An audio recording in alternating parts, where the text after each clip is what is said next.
मंदिर की चौखट पर थोड़ा सा जल डाल दे काले तिल के पत्ते को चुपचाप रख देने से पितृ होंगे खुश, पितृदोष होगा दूर। अब कहोगे पत्ते को चुपचाप रखने से कौन सा उपाय है? मंदिर की गेट पर थोड़ा सा पानी डाल देने मात्र से पितृ होंगे खुश। हम सबको पता है साल की पहली अमावस्या जो कि 11 जनवरी सबसे पहली, पितृ सदा रहेंगे खुश। श्री शिवाय नमस्तुभ्यम, हर हर महादेव, जय महाकाल। आप सब कैसे? आप सभी का आज एक नए वीडियो में स्वागत है।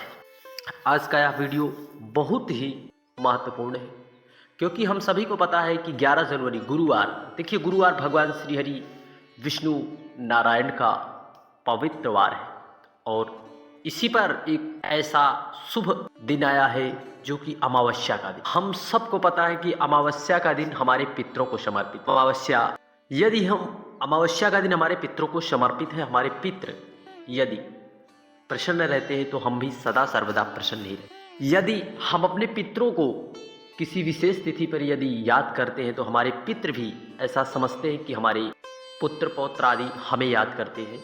इसलिए हम सभी को अपने पितरों को, अगर आप साल भर कुछ ना कर पाए, कोई उपाय ना कर पाए, कोई कुछ भी ना कर पाए किसी सप्ताह भर में, तो आप महीने भर में ज़रूर कर लिया करें। 15 दिन के बाद अमावस्या आती है और अमावस्या का दिन हमारे पितरों को समर्पित है। इसलिए हमें अपने पितरों को ज़रूर याद करना चाहिए। और यदि आप कुछ कर पाओ या ना कर पाओ दान आदि, तो आपको पूज्य गुरु जी के मुखारबिंद से बताए गए इस विशेष उपाय को, पत्ते को चुपचाप डालने वाला उपाय जरूर करें। मंदिर की गेट पर जल वाला पितृ सदा सदा रहेंगे खुश। और विशेष एक दीपक जरूर लगा देना। चलिए शुरू करते हैं। श्री शिवाय नमस्तुभ्यम। श्री शिवाय नमस्तुभ्यम, हर हर महादेव, जय महाकाल। पढ़ते हैं सबसे अपने पहले सभी को, कितना भी पितृदोष है, आप जिस कार्य में हाथ लगाते हैं वह कार्य आपका असफल हो जाता है। धन टिक ही नहीं रहा है, कमाते हैं 1 रुपए, खर्च होता है 1.25 रुपए। तो ऐसे में आप सभी को एक पात्र लेना है। इस प्रकार से एक तांबे का पात्र लेना है। इस पात्र में आपको डालना है क्या? गंगा का जल। गंगा का जल। अब यदि आपके पास गंगा का जल ना पर्याप्त हो तो अपने घर का ही जल इसमें डाल दें। फिर उसके बाद आपको लेना है थोड़ी सी, आपको स्क्रीन पर दिख रही काली मिर्च, थोड़ी सी आपको 1 चुटकी काली मिर्च लेना है और इसे पीस लेना।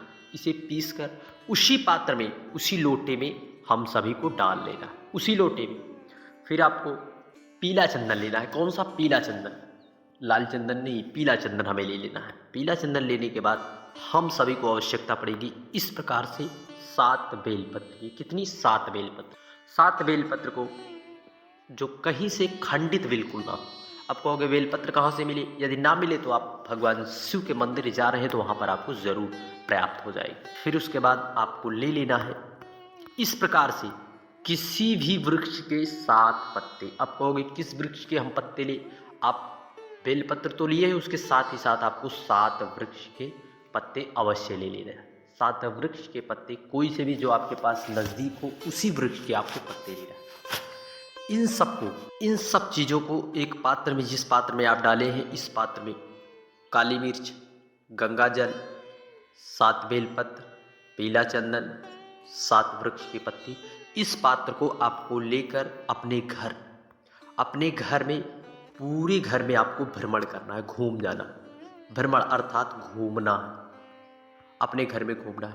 और विशेष करके आपको किस व्यक्ति से मिलना है? जो व्यक्ति आपके घर में बहुत बीमार रहता है, दवाई खाते खाते जो है आराम ना लग रहा हो, बहुत प्रयत्न कर लिए हो, तो आपको उस व्यक्ति को स्पर्श करा दें। और आप स्पर्श करा दें तब आपको पहुंच जाना है। साथ ही साथ आप एक दीपक अवश्य ले जाएं क्योंकि अमावस्या तिथि पर दीपक का विशेष महत्व होता है। आपको उस पूरे जल को बाबा पर श्री शिवाय नमस्तुभ्यम, ओम नमः शिवाय कहते हुए धीरे धीरे, कम से कम आप 11 बार, 21 बार या 51 बार, आप 108 बार तक आप जल समर्पित कर ले। कम से कम 11 बार तो अवश्य श्री शिवाय नमस्तुभ्यम कहते हुए, कम से कम 11 बार कहते हुए जल को समर्पित करके आप बाबा से प्रार्थना करें। और थोड़ा सा जल जो है वहाँ से बचा लेना है। थोड़ा सा जल आपको बचाना है। देखना यही इस वीडियो को अंत तक ज़रूर देखें, जितनी भी माताएं देख रही हैं, यहीं पर सबसे जो है मेन खास उपाय हमें ज़रूर करना है। फिर उस जल को आप झोली पसार कर प्रार्थना करें, जिस भी व्यक्ति के लिए आप कर रहे हैं, जिस अपने घर या परिवार के लिए, किसी भी सदस्य के लिए आप उपाय कर रहे हैं, उसे प्रार्थना करें। प्रार्थना करने के बाद जब आप मंदिर पर पहुंचेंगे, जो आपने थोड़ा सा जल आपने जो बचाया, उसे आपको मंदिर की जब आप चौखट पर पहुंचेंगे तो वहाँ पर आपको एक दीपक प्रज्वलित करते हुए, एक दीप अवश्य प्रज्वलित कर दें। फिर जो आपने जो है बचाए हुए जल है, उसे आपको वहीं पर मंदिर की चौखट पर जल डाल, मंदिर की चौखट पर जल आपको समर्पित कर देना है।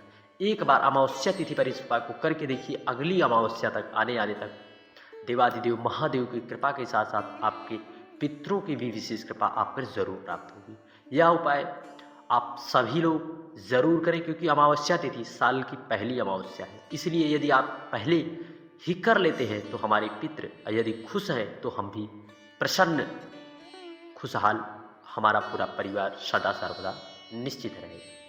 यदि साल के पहले में ही हम पितरों को याद कर रहे हैं तो पितृ भी ऐसा समझते हैं कि हमारे स्वजन हमें याद करते रहते हैं समय समय पर।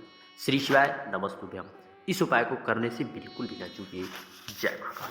बढ़ते अगले उपाय की ओर। अगला उपाय हमें इस प्रकार से लेना है, थोड़ी सी काले तिल और आपको थोड़ा सा पीला चंदन लेना है या हल्दी ले ले, और एक पात्र में आपको जल डाल लेना है। इस पात्र में आपको जल ले लेना है, पीला चंदन या हल्दी, और आपको थोड़ा सा एक गुड़ का टुकड़ा डालना है। परंतु आपको जब आप काले तिल समर्पित करें तो आपको अपने पितरों का स्मरण करना या फिर भगवान श्री हरि विष्णु का, क्योंकि गुरुवार का दिन भगवान श्री हरि विष्णु को समर्पित है। फिर आपको इन सबको लेकर पहुंच जाना है कहाँ पर, किसी भी अपने घर के नज़दीक पीपल वृक्ष पर। पीपल वृक्ष में आपको पीपल वृक्ष की जड़ में अपने पितरों को स्मरण करते हुए और देवाधिदेव भगवान श्री हरि विष्णु को समर्पित मन में स्मरण करते हुए, पिपलेश्वर महादेव का भाव स्मरण करते हुए आपको एक दीपक लंबी बत्ती का घी का प्रज्वलित कर देने मात्र से पितृ आप पर खुश रहेंगे। और साथ ही साथ भगवान श्री हरि विष्णु, जो कि उन्होंने गीता में कहा है वृक्षों में मैं पीपल हूँ, इसलिए भगवान श्री हरि का साक्षात स्वरूप है पीपल। इसलिए हम सभी को इस उपाय को करने से बिल्कुल भी नहीं चूकना चाहिए। श्री शिवाय नमस्तुभ्यम। और जो आप थोड़ा सा जल यहाँ से समर्पित किए हैं, उसी जल को आपको थोड़ा सा काले तिल आपको बचा लेना है। काले तिल उसमें आपके लोटे में रहेंगे, उसे आपको लेकर पहुंच जाना है किसी भी मंदिर पर, शिव के मंदिर, वहां पर आपको उसी चौखट पर आपको काले तिल समर्पित कर देना है। एक बार करके देखिए, निश्चित है लाभ जरूर मिलेगा। श्री शिवाय नमस्तुभ्यम। हर हर। बढ़ते हैं अगले उपाय की ओर, जो कि पूज्य गुरु जी ने अपनी चल रही श्री संत शिव महापुराण कथा में बताई थी। आपको किसी भी अमावस्या पर यदि आपके बच्चे मंद बुद्धि के हैं, अर्थात उसका विवेक सही तरह से कार्य नहीं कर रहा, आप उपाय करते करते, इलाज कराते कराते परेशान हो, तो एक बार जो आपके गांव या घर में गौ माता का दूध निकालने के लिए जैसी ही तैयारी बनाते हैं, उस समय जब गौ माता का बछड़ा पीता है तो उसके मुख पर थोड़ी सी फेन लग जाती है। उसी फेन को हमें प्राप्त करके लाना है।